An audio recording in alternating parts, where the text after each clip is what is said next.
कहते हैं कि सच बोलो तो प्राण गंवाने पड़ते हैं। मैं भी सच्चाई गागा कर शीश कटाने आया हूं, घायल भारत माता की तस्वीर दिखाने लाया हूं।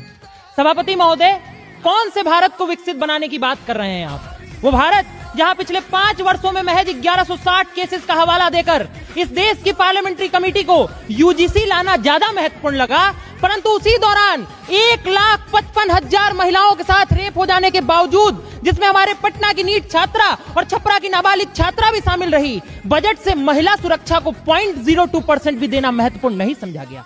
या उस भारत की जहां गरीब इतना गरीब और अमीर इतना अमीर होता चला गया क्योंकि डायरेक्ट टैक्सेस का महज 3.1% कॉर्पोरेट और 3.5% मिडिल क्लास को भरना पड़ रहा है। या उस भारत की जिससे एजुकेशन पॉलिसी 2020 में बजट का 6% मांगा, 6 साल बाद भी हम 2.6% नहीं दे पाए। या उस भारत की जिससे WHO ने कहा बजट का 1% मेंटल हेल्थ ट्रीटमेंट को दे दीजिए, नहीं तो $1 ट्रिलियन के नुकसान की आशंका है। 13,892 स्टूडेंट्स के पिछले साल आत्महत्या कर लेने के बावजूद 0.0009% से जाना देना महत्वपूर्ण नहीं समझा गया।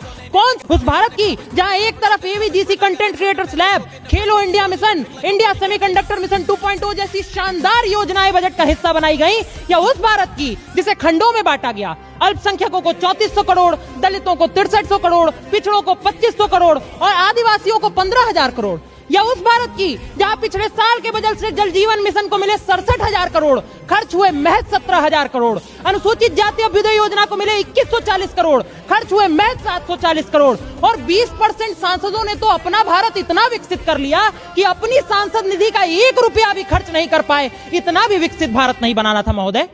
और उसके बाद कहा गया कि बजट का घाटा 4.4% हो गया है। सभापति महोदय, मेरी तो ये समझ में नहीं आता कि हमने खर्च के लिए दिए 100 रुपए, खर्च हुए 40 रुपए, 60 का तो फायदा होना चाहिए था, 64 का नुकसान कैसे हो गया? ये इस सदन के सामने सबसे बड़ा प्रश्न है।